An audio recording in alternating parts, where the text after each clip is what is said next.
As members of the Global Farmer Network, we believe agriculture is part of the solution, not part of the problem. We are committed to developing agricultural leaders and sharing their stories across the globe. We have one purpose: to amplify the farmer's voice. My voice. Mi voz. La mia voce. My voice.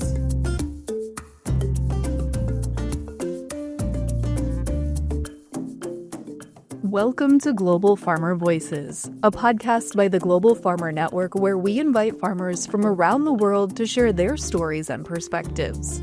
Hello, I'm Delaney Howell, host for this podcast series, and we're thrilled to continue the celebration of our 25th anniversary, a milestone year for the Global Farmer Network. Each month, we continue to highlight some great themes, showcasing how our members have shown up over the last 25 years.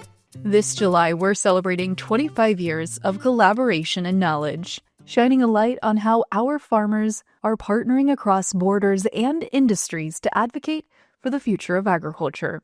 Today, we're joined by Bill Couser in central Iowa in the United States. Bill is a leading voice in agriculture advocacy through livestock, row crops, and more. With a career spanning nearly 60 years, Bill's journey into agriculture began when he witnessed his neighbor's passion for livestock and integrity on the farm. Over the years, Bill has built more than just a feedlot. He has transformed his local community by creating an ethanol plant, helping shape agricultural policies, and mentoring the next generation of land and animal stewards. As Bill has transitioned into a mentorship role, he is steady in his work through the Global Farmer Network, bringing farmers together from across the globe to share ideas, drive change, and continue the good fight in advocating for agriculture.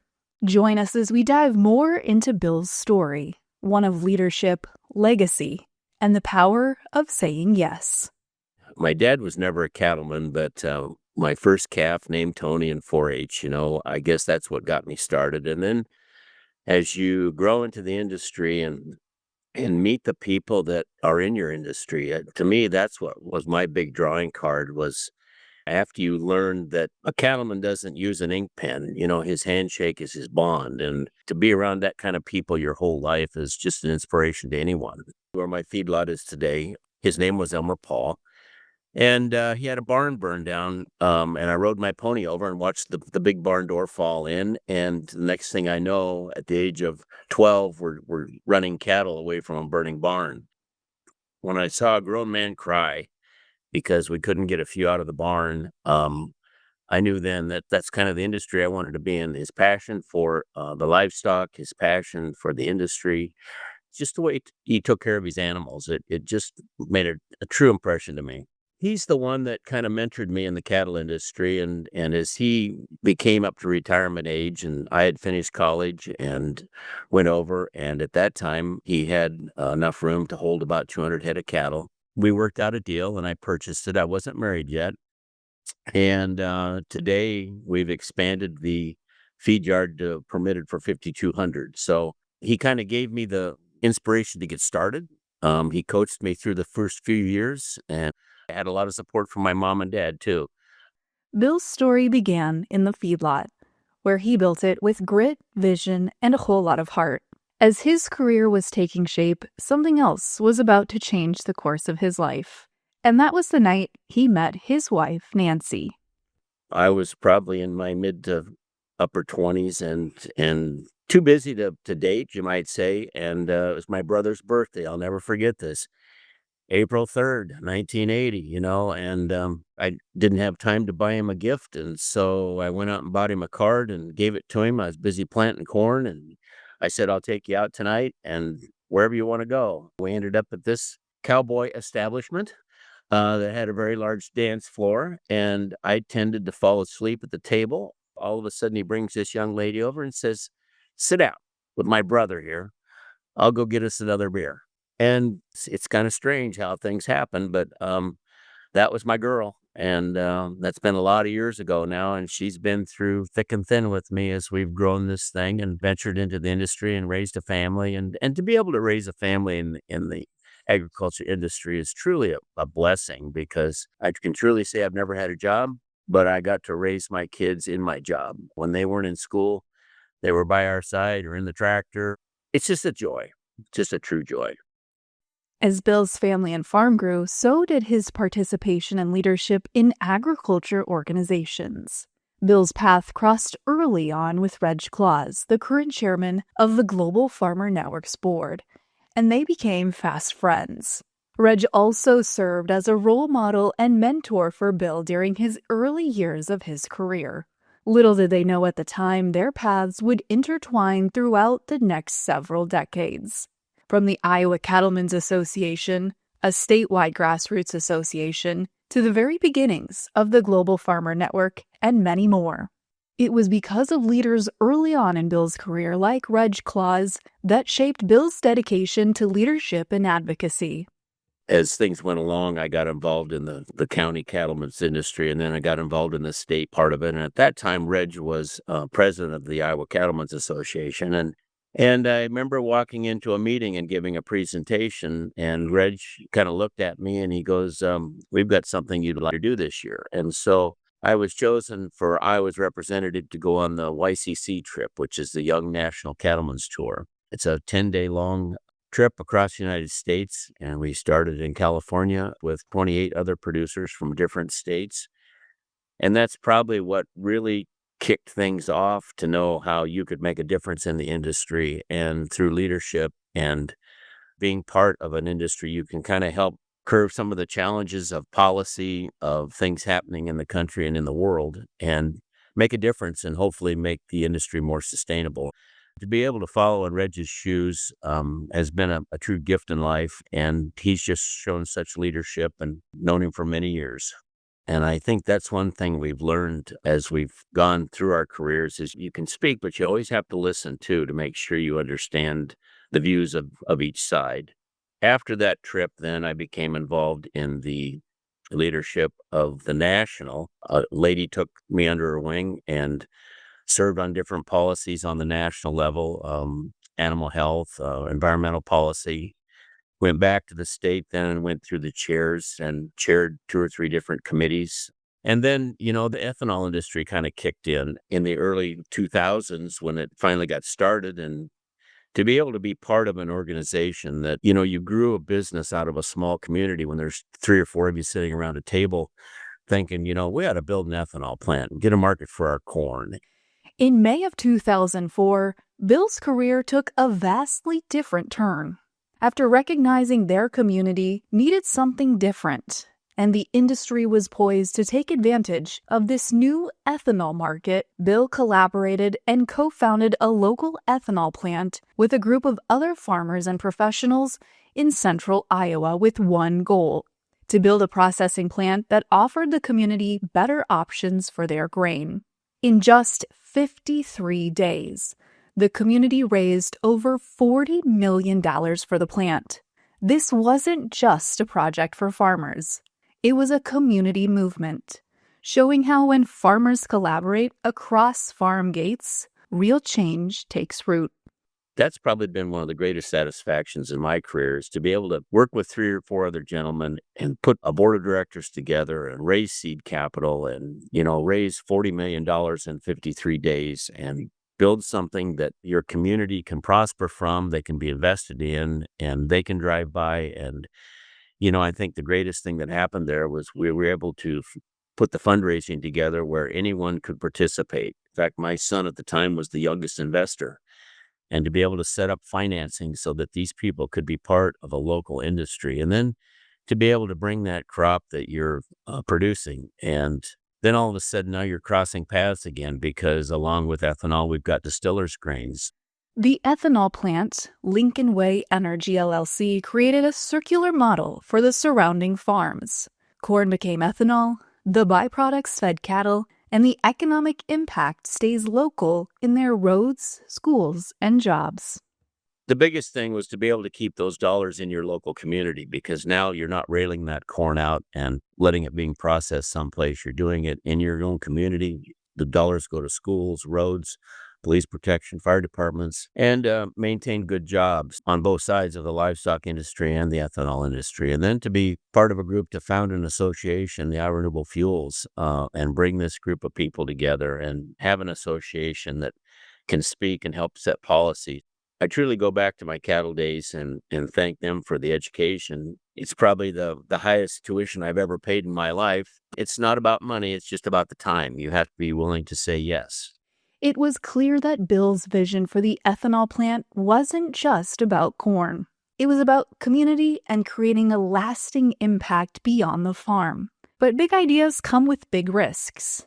And as Bill shares next, success in agriculture and leadership often comes down to knowing when to leap, when to listen, and when to lean on who you've surrounded yourself with. I guess I haven't been one to sit on the fence. Through my career, I've learned how to fail gracefully because everything doesn't always work. And then putting that board together, it was very important that you just can't have all your buddies on this board. You have to make sure you've got the people that understands the vision that you want or want to attain. And I think that's what this small group decided was, how do we surround ourselves with people that understand the industry and make sure we don't stumble? I think that's part of the success of all these small ethanol plants in the state of Iowa was these gentlemen and ladies surrounded themselves with people that understood the industry and would make it successful as we go forward. Bill's story is filled with bold moves and big ideas. But one of the most meaningful decisions came later in life when it was time to start letting go. After decades of leading from the front, Bill chose a different kind of leadership, stepping back, making space, and trusting the next generation, his sons and those around him, to carry things forward. Here's how that transition unfolded, and why it wasn't just about handing over the farm, but about handing over the future. In our career, it just seemed like you had to get big or you had to get out. And so through that continual growth, we were very lucky. But I guess it's hard for a farmer to make that because it's a bittersweet pill. But I had sons that wanted to continue the operation. And believe me, I knew when I'd hit my head. I remember that last planter I bought. I was driving in the field and Tim called me on the phone and he goes, "Dad, you're not watching your monitor. Row 34 is not singulating." And I just sat back and I go, what is he talking about? And then how does he know I'm doing this? Well, he's sitting in the pickup on his laptop watching all the planters run. At that point, I knew it was time for them to take it to the next level. I had truly succeeded in what I wanted to do. But I have to go back to Nancy. I'd been in the cattle industry for over 50 years, and it was time to give her some time. And she had supported me through this whole 50 years of progress and growth. In the last 4 or 5 years, done things I never thought I would do. I told my undertaker 10 years ago, I said, you better clinch those nails over on the coffin because I'm going to kick it open and I'm not ready. When I look at this next generation of young farmers, ranchers, men and women coming up in agriculture, they are so smart. And I tell you what, we have to trust them to bring this into the future. And let us old guys go out and make sure that we can help set policy so they can live with what they've got to do in the future. It's a challenge because, as we all know, a lot of people think their food comes from a grocery store.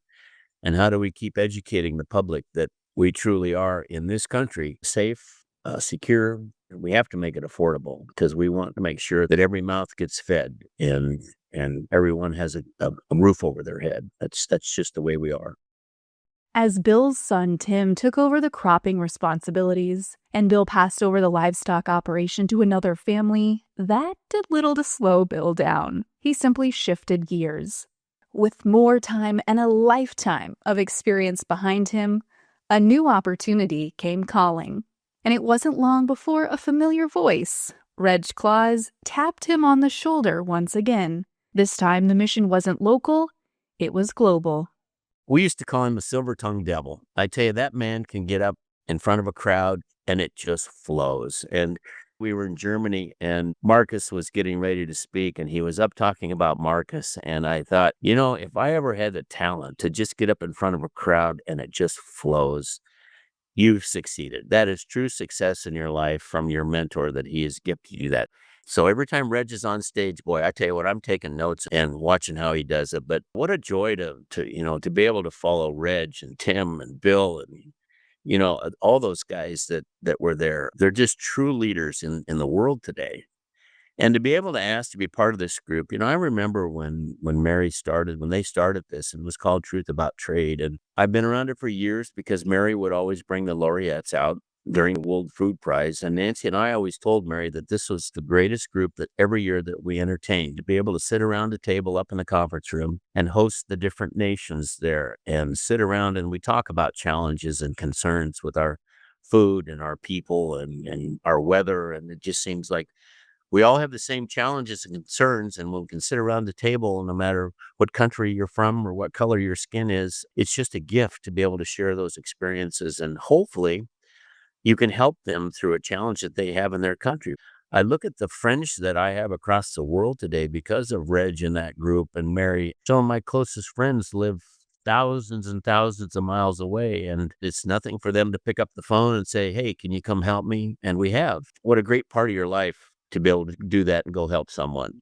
And the experiences that you share, and I just can't speak highly enough about what this group can do for people as long as they stay involved. You have to stay involved. It'd be a waste of time if you didn't say yes.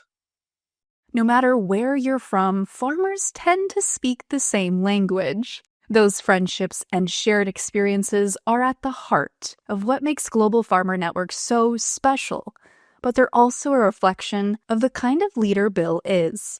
And this year, his leadership is being recognized in a big way.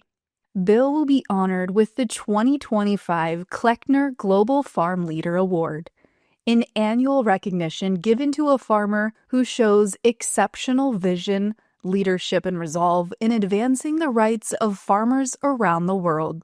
Established to honor the late Global Farmer Network Chairman Emeritus Dean Kleckner, the award celebrates those who champion the tools and technology that helps farmers improve the quality, quantity, and availability of agricultural products globally.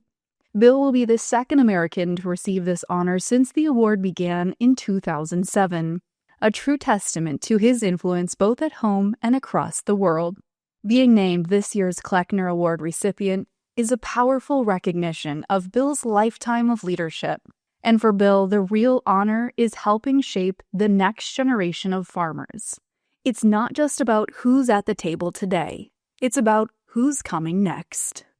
To me, right now, that means so much is when I look at bringing new people onto this, and been on the selection committee here for 2 or 3 years, and when Mary sends you the applications, there's 218 applications to fill 15 slots. And I think the job we have to do is make sure that we maintain the integrity of Global Farmer Network and what those 5 individuals wanted it to be and what it could be in the future. You almost get white knuckles thinking, I have a job here to do to make sure that we succeed with the goals they had back then. I look at this year's group of people that came in and you sort through and get 15 individuals from 218 applications, and the first stack that you look at is the ones that you set aside. What am I giving up here in the people that we didn't select? You know that these are excellent candidates. I kind of made it a decision that I wanted to go to the educational part of it, which was just a few weeks ago in Costa Rica. I can come away from that meeting and meeting those new individuals. And I think Reg and the group will be very proud of the new candidates that we're bringing in. This is exactly what they set this up to be. I just want to make sure that we follow those guidelines and continue to bring in those candidates that will make this organization better in the future. Bill has spent his career investing in others, helping shape the future of the Global Farmer Network, mentoring young leaders in agriculture, and building opportunities in his local community, exemplifying all of the characteristics of past Kleckner Award winners. But when it comes to what he's most proud of, it's not the policies, the feedlot, or even the ethanol plant. It's something much closer to home. My family. I look at what they're doing, and they've taken on these initiatives too. A few years ago, Tim asked me, he says, why do you keep going to D.C.? And, I think he understood. But finally, then a few years ago, he started going out with Soybean Association. And all of a sudden, you kind of get it. I think what I've tried to send on to the boys is that if you're going to be successful, you have to give back and you have to pay forward. If you're going to have success, share that success with people. I think in a man's world today, it's great to have money and land and all this other stuff. But if you don't have a family, you've got nothing to give forward to the future. And so that's what I'm most proud of, to think that Nancy and I have raised a family that they're giving back now today. And they're very active. They're very busy. And it's just fun to see them shine. They're always willing to give back and help educate people in the future. Leaders like Bill remind us that the heart of agriculture isn't just the land. It's in the people who are willing to lead, listen, and lift others up. From building a feedlot and co-founding an ethanol plant to shaping agricultural policies and mentoring young leaders, Bill's story is one of bold decisions and dedication. His legacy is more than a successful operation. It's a commitment to collaboration, family, and a global community of farmers working together for a better future. Over the past 25 years, the Global Farmer Network has connected voices like Bill's to others around the world, creating a platform for knowledge sharing, advocacy, and unity. As we look ahead to the next 25 years, it's leaders like Bill who continue to inspire what's possible when farmers collaborate together. It's clear that the past 25 years have created a lasting legacy of support, knowledge sharing, and unity within the Global Farmer Network. From the global roundtables that bring farmers together to the practical advice that transcends borders, the organization has made a profound impact, and we can't wait to see what the next 25 years will bring. If you're interested in learning more about the Global Farmer Network's mission and its members, seeing some of the things the organization is doing, and finding out how you can get involved, please visit globalfarmernetwork.org. And if you'd like to support the Global Farmer Network through a donation, you can do so at globalfarmernetwork.org/donate. If you enjoyed the podcast today, be sure to subscribe and follow the Global Farmer Network on social media: Facebook, X, Instagram, LinkedIn, TikTok, and YouTube. Until next time, I'm Delaney Howell, and this has been the Global Farmer Voices podcast.